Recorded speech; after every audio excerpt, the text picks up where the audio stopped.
여러분, 안녕하세요. 오늘 저희가 나눌 이야기는 부모님들이라면 누구나 한 번쯤 깊이 고민해 보셨을 내용입니다.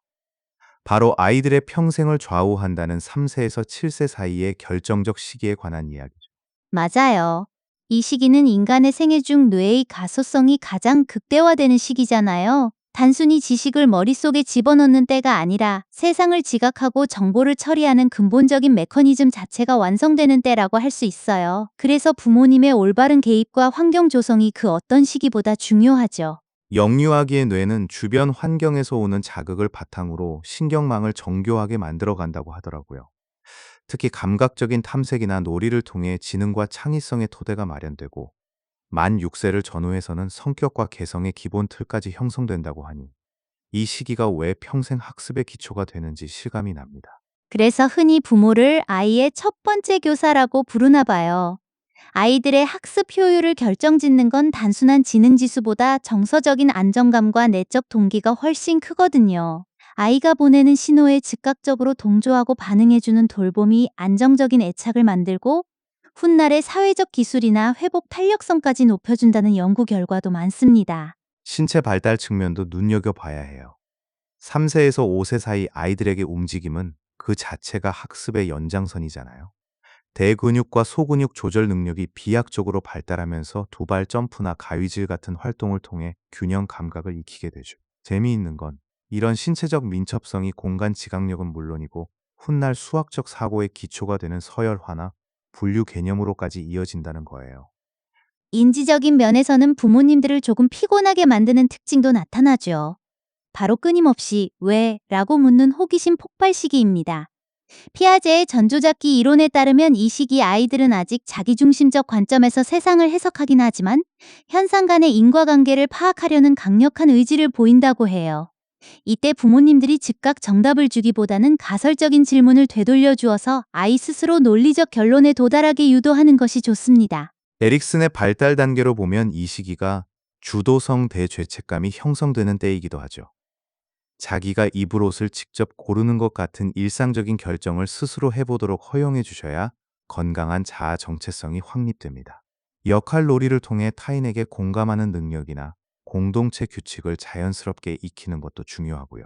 그렇게 쑥쑥 자라서 만 6세에서 7세가 되면 언어 능력이 질적으로 도약합니다.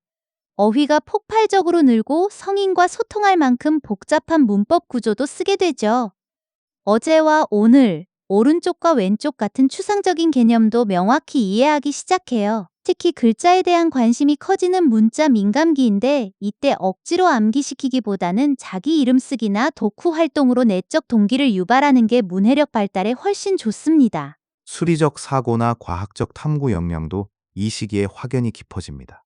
1부터 100까지의 수계를 이해하고 단순 연산을 넘어 논리적 사고 체계를 구축하게 되죠. 시장 놀이처럼 스토리텔링을 곁들인 수학 교육이나 관찰을 통해 원인과 결과를 예측해보는 진지한 과학적 탐구 기회를 주는 게 효과적이에요. 그리고 이 무렵 아이들은 자기중심성에서 벗어나 타인의 관점을 고려하는 탈중심화를 경험하게 되는데요. 이건 사회성 발달의 엄청난 전환점입니다. 공정성이나 정의 같은 도덕적 가치에 관심을 가지게 되죠. 이때 부모님이 아이의 노력하는 과정에 아낌없는 격려를 보내주시면 긍정적인 성취감과 근면성을 건강하게 발달시킬 수 있습니다. 그렇게 7세를 지나 초등학교 입학을 준비하는 1학년이 되면 여전히 사실과 상상을 헷갈려 하는 귀여운 모습을 보이기도 하죠. 하지만 선생님과 부모님의 인정에 굉장히 민감해지고 공동체 생활의 기초 질서 의식이 싹트는 시기이기도 합니다.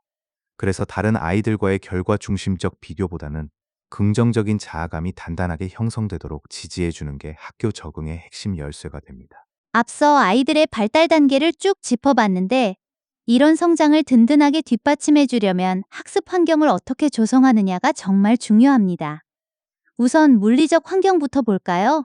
소음이 적고 정돈된 전용 학습 공간을 마련해 주는 게 집중력 유지에 필수적이죠. 책상 위에 불필요한 물건을 치우고 스스로 정리정돈하는 습관을 들이는 것만으로도 학습 효율이 직결된다고 해요. 물리적인 공간 못지않게 심리적인 환경도 중요하죠. 부모의 과도한 기대나 압박은 오히려 학습에 대한 두려움을 심어줄 수 있습니다. 실패나 실수를 자연스럽게 수용하고 지지해주는 태도를 보여야 아이가 독립적인 사고를 유지하면서 도전을 두려워하지 않게 됩니다. 환경 이야기를 하다 보니 세계적으로 검증된 조기 교육 철학들이 떠오르네요. 크게 몬테소리, 레지오 에밀리아, 발도르프라는 세 가지 축이 있는데요. 이 철학들이 교실 환경과 학습을 바라보는 관점이 조금씩 다릅니다. 맞아요. 몬테소리는 잘 준비된 환경 속에서 아이의 자율성과 자기주도 학습을 강조하죠. 특수하게 설계된 교구들을 통해 자신의 속도에 맞춰 반복 숙달하면서 스스로 오류를 수정해 나갑니다.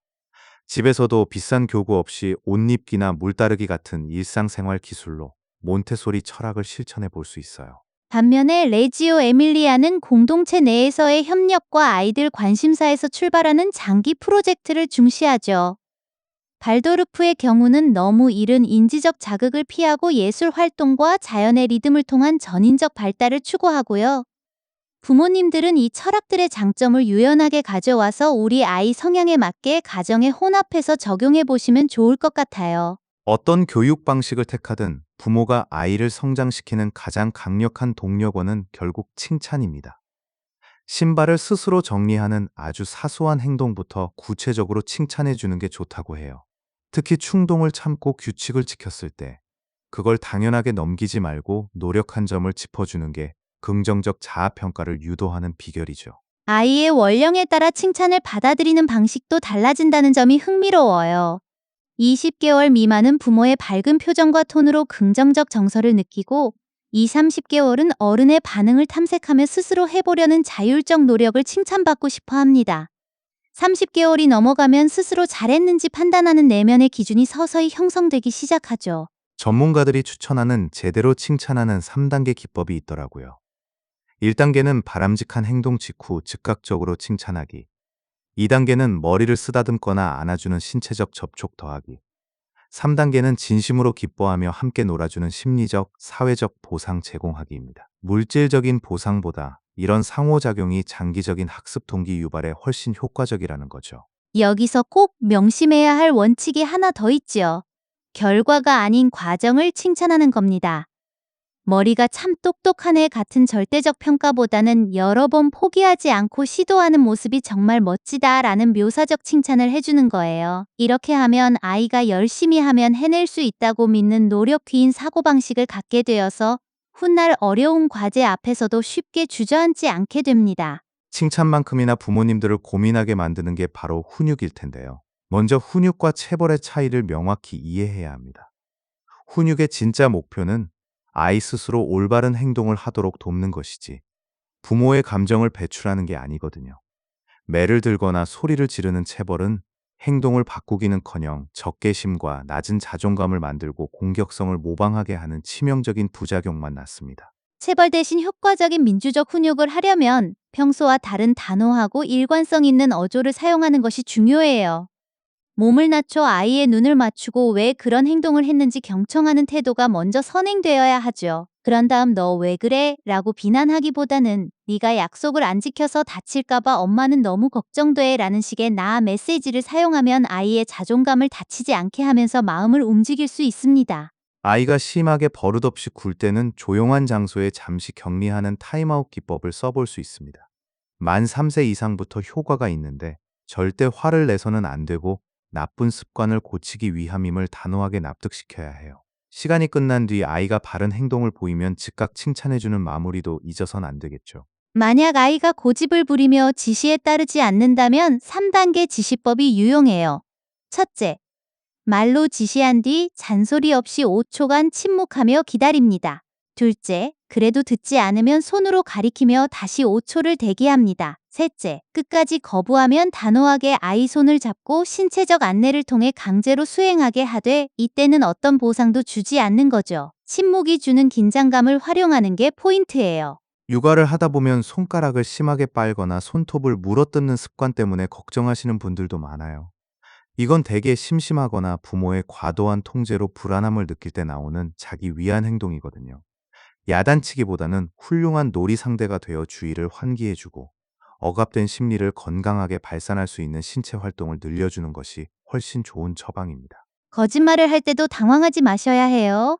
3, 7세 아이들의 거짓말은 악의적이라기보다 아직 상상과 현실을 명확히 구분하지 못해서 나오는 경우가 많고, 혼날까봐 방어하려는 목적도 큽니다. 들통났을 때 심하게 추궁하기보다 어떻게 하는 게 옳은 행동이었을까라고 묻고 스스로 솔직해질 기회를 주어야 해요. 부모님이 평소에 정직한 모습을 모델링으로 보여주는 게 가장 훌륭한 교육이죠. 공격성을 보이거나 심하게 떼를 쓰는 상황도 흔한데요. 이럴 땐 우선 그 끌어오르는 충동과 에너지를 안전하게 발산할 기회를 줘야 합니다. 만약 관심을 끌거나 요구를 관철하려고 부적절하게 떼를 쓴다면 단호하고 철저하게 무시하는 태도도 필요해요. 아이가 진정된 후에 화가 많이 났구나 하고 감정을 읽어주면서 언어적으로 표현하는 방법을 가르쳐 주는 거죠. 식사 시간마다 전쟁을 치르게 만드는 편식 문제도 강압적인 태도는 피해야 해요. 밥을 잘 먹지 않는다고 잔소리를 하면 식사 자체가 고역이 되잖아요. 억지로 강요하지 말고 스스로 먹을 양을 결정하게 하되, 안 먹는다면 다음 식사 때까지 간식을 주지 않는 단호함도 필요합니다. 낯선 음식은 평소 좋아하는 음식 옆에 살짝 곁들여주면 거부감을 훨씬 덜 수 있어요. 잠시도 가만히 있지 못하는 주의력 부족 아이들에게는 환경 점검이 우선입니다. 책상 주변의 소음이나 장난감 같은 방해 요소를 싹 치운 뒤에 시작해야 해요. 처음부터 오래 앉혀두려 하지 말고 확실한 동기를 준 뒤 3분부터 시작해 5분, 10분으로 점진적으로 착석 시간을 늘려가며 칭찬해주는 훈련이 효과적입니다. 결국 이 모든 생활 습관과 학습의 매개체는 놀이로 귀결되는 것 같아요. 집중 시간이 짧은 영유아기 아이들에게 놀이는 곧 삶이자 가장 훌륭한 공부잖아요. 다양한 감각을 자극하는 놀이는 인지, 언어, 신체, 사회성을 통합적으로 쑥쑥 발달시켜 줍니다. 특히 집에서 거창한 교재 없이도 할 수 있는 언어놀이가 많아요. 여름에 먹고 속이 빨간 과일은 같은 수수께끼 놀이는 청각적 주의력과 추론 능력을 훌륭히 키워주죠. 반대말 빙고 게임은 어휘를 폭발적으로 확장해주고 아이 이름이나 친구 이름을 테이프로 붙여보는 활동은 문해력의 탄탄한 기초가 됩니다.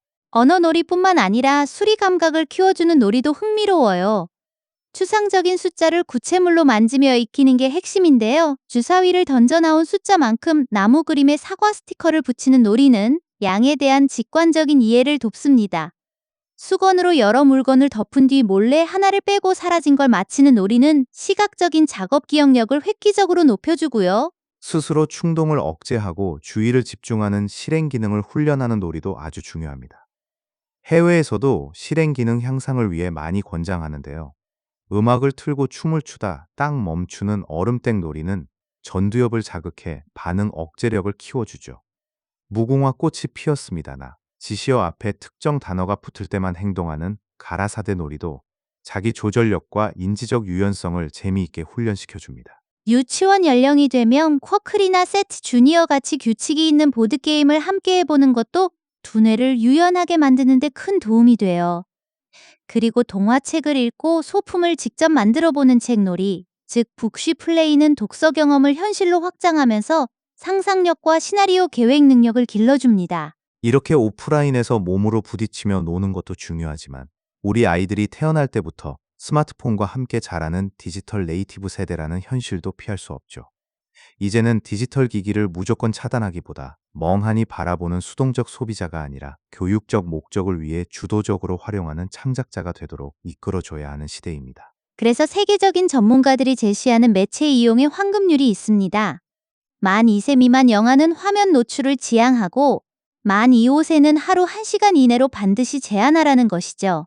이때 가장 중요한 건 부모님이 아이 옆에 앉아 함께 화면을 보며 대화를 나누는 공동 시청입니다. 이게 일방적인 미디어 노출을 양방향 상호작용으로 바꿔주는 핵심 열쇠거든요. 쏟아지는 에듀테크 앱 중에서도 양질의 콘텐츠를 꼼꼼히 선별하는 부모님의 안목이 필수적입니다.